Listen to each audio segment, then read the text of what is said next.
finance, a la shmup. What is the difference between fixed and variable costs? All right, well, come on, people. Nothing was broken, so nothing had to be fixed. A fixed cost means that it's like fixed in place, like the steely-eyed gaze of Ahab here. A fixed cost is one that you incur whether you sell 1 unit of a widget or 1,000,000 units. Variable costs, well, they vary. They change. Think about the cost of the plastic that goes into each widget. Sell only 1 widget and, well, your plastics bill is pretty low. Sell 1,000,000 widgets and it likely costs a lot to buy the raw plastic to go make them widgets, right? But, okay, that's the bird's eye view. What time is it? Yes, example time. Illustrative example time. Okay, you own an absinthe stand called Absinthe Pete's. Yeah, it's 1925 and people are bored.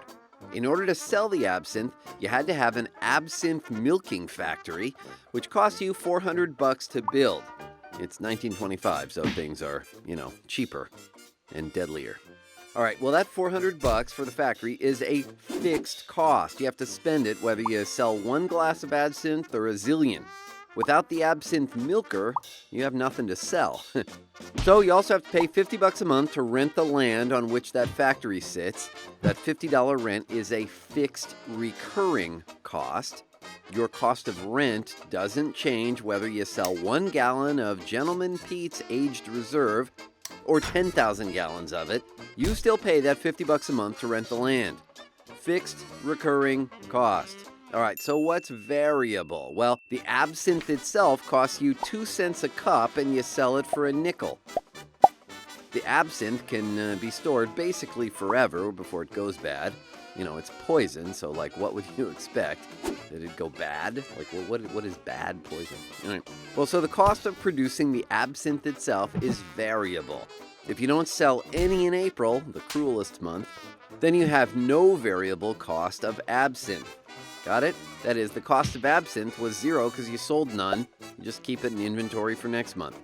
If you sell 5,000 drinks at 2 cents a drink in May to help people go away, well, then your cost varied that month from 0 in April, the cruelest month, to 5,000 times 2 cents or $100 in May.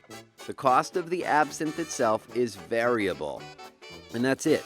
Fixed costs are set and don't change. They're fixed in position. They can be one-time fixed charges like the cost of building the factory, and they can be recurring fixed charges like the cost of that monthly rent. It's the same amount each month, so it's fixed, but it recurs. And then there's variable costs. Those change with output or production levels or changes in the business environment, like if suddenly the food that an absinthe eats gets more expensive. Well, then you could be producing the same volumes, but each unit of that volume would vary in costing you more to produce. And trust us, when you're dealing with absinthe, it always ends up costing you the next morning. Yeah, drink plenty of water with that.